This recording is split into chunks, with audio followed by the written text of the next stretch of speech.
Aksi keji seorang ibu tiri yang tega meracuni anak sambung laki-lakinya di Riau. Melansir dari tribunjakarta.com, Rabu, tanggal 8 Mei tahun 2024, informasi itu terbongkar usai dibagikan akun X @sutanmangara. Kini usai perbuatan sadis itu diketahui, pelaku akhirnya berhasil ditangkap polisi. Polisi menangkap perempuan berinisial RI alias Anti tersebut di Kepenghuluan Pondok Kresek, Kecamatan Tanjung Medan, Kabupaten Rokan Hilir, Riau. Anti diduga menganiaya dan coba membunuh anak tirinya. Saat diinterogasi, ia mengaku melakukan percobaan pembunuhan itu dengan minuman kopi kemasan yang sudah dicampur racun tikus. Sementara dikutip dari kompas.com, alasan Anti nekat melakukan hal tersebut lantaran kesal dengan suaminya atau ayah korban.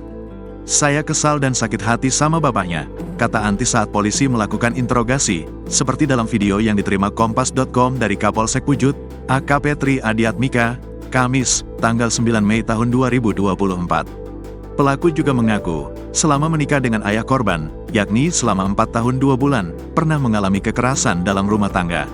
Pelaku menyebut suaminya sering marah-marah tidak jelas. "Suami saya melakukan KDRT, marah-marah tidak jelas. Jadi saya melampiaskan kepada anaknya dengan memberi racun tikus," ungkap Anti.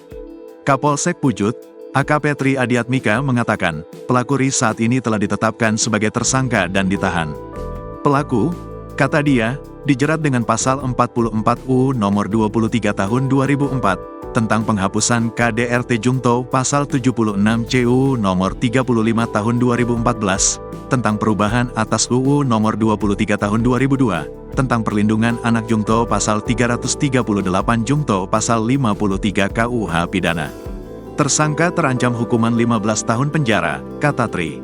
Diberitakan sebelumnya, RI alias Anti, seorang wanita di Kepenghuluan Pondok Kresek, Kecamatan Tanjung Medan, Kabupaten Rokan Hilir, Riau, ditangkap polisi karena melakukan percobaan pembunuhan dan kekerasan dalam rumah tangga pada Minggu, tanggal 5 Mei tahun 2024, sekitar pukul 12.30 waktu Indonesia Barat. Pelaku melakukan KDRT dan hendak membunuh seorang anak tirinya berinisial BI. Beruntung saat kejadian, bibi korban yang melihat korban tergeletak langsung menolong korban hingga akhirnya berhasil diselamatkan. Download Tribun X sekarang, menghadirkan lokal menjadi Indonesia.